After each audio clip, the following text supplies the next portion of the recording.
अस्सलाम वालेकुम व्यूअर्स। हमारी ये वीडियो एवरीडे साइंस के बारे में है और ये पार्ट 11 है, जिसमें हम लोग question number 101 to question number 110 तक पढ़ेंगे। तो स्टार्ट करते हैं from question number 101। A lake starts freezing because of the cold atmosphere, it will first freeze. यानी जो झील है वो फ्रीजिंग स्टार्ट करती है कोल्ड इन्वायरमेंट के एटमॉस्फेयर की वजह से, लेकिन ये सबसे पहले कहाँ से फ्रीज होगा? Option C, at the top surface. यानी जब भी कोई झील फ्रीज होता है तो वो उसका जो ऊपर का लेयर है वो सबसे पहले फ्रीज होता है, क्योंकि जो ऊपर लेयर है वो कोल्ड इन्वायरमेंट के कांटेक्ट में आके सबसे पहले एनर्जी जो है वो रिलीज करती है। तो फ्रीजिंग जो है लेक की सबसे पहले अपर लेयर से स्टार्ट होती है। Question number 102. The sun appears red at sunrise and sunset, while it appears white at noon because। यानी सन जो है तलू के वक्त और गुरूब के वक्त जो है रेड नज़र आता है, लेकिन दोपहर के वक्त वाइट नज़र आता है। तो जो सन जब गुरूब होता है या तलू होता है तो उस वक्त ये क्यों रेड नज़र आता है? क्योंकि option D, of scattering of lights due to dust particles in the air molecule. यानी जब भी सन गरूब होता है या तुलू होता है, जो एयर में डस्ट पार्टिकल है या एयर मॉलिक्यूल है वो जो शॉर्ट वेवलेंथ वाली लाइट्स है उनको स्कैटर करती है, लेकिन जो लॉन्ग वेवलेंथ वाली लाइट्स है जैसे रेड लाइट है वो जो है इंसान की आंखों तक पहुंच पाती हैं, जिसकी वजह से जो है सन रेड नज़र आता है। Question number 103. An astronaut inside the spacecraft is in a state of weightlessness. This implies that। यानी एक एस्ट्रोनॉट जो है वो स्पेस एयरक्राफ्ट में किस हालत में होता है? वेटलेसनेस में। यानी वो वेटलेसनेस की हालत में होता है, और वो क्यों होता है?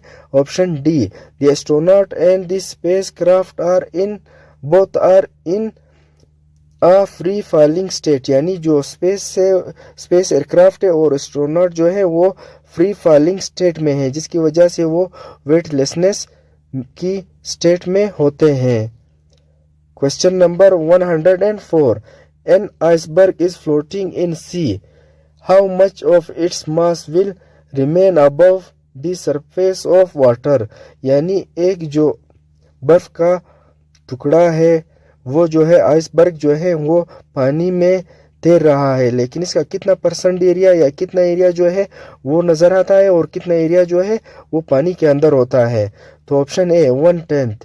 यानी अगर उसके 10 हिस्से लिया जाए तो 9 हिस्से पानी में होगा और एक हिस्सा जो है वो नज़र आ रहा होगा। यानी अगर 100% इसका लिया जाए तो 10% इसका नज़र आएगा आइसबर्ग का पानी में, और 90% जो है वो पानी के अंदर मौजूद होता है। Question number 105. Most of the ozone in the atmosphere is concentrated in the।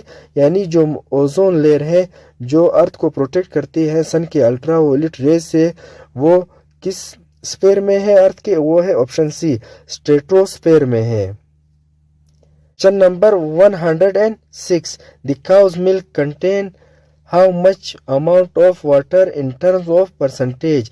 यानी जो गाय है उसके दूध में कितना परसेंट वाटर है, पानी है? वो है ऑप्शन डी, 80%। 80% उसमें पानी है। Question number 107. TV transmissions can not cover a very large area because. यानी जो टीवी ट्रांसमिशन है वो ज़्यादा एरिया कवर नहीं करती हैं, लेकिन ये बहुत वजूहात से जो है ज़्यादा एरिया कवर नहीं करती हैं, लेकिन जो मेन वजह है वो है option C, the shape of the earth is spherical.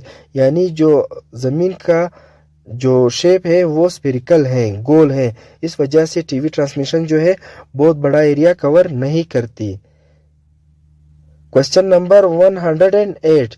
The green house effect is caused by an excess of.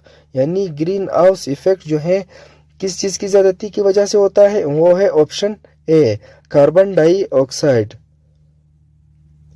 Question number 109.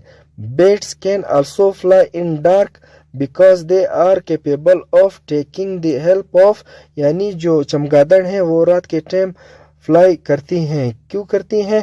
क्योंकि वो अल्ट्रासोनिक वेव्स ये इमिट करती हैं। तो ये किस चीज़ की मदद के साथ जो है फ्लाई करती है? ऑप्शन बी, अल्ट्रासोनिक वेव्स की वजह से। Question number 110, what is stealth technology?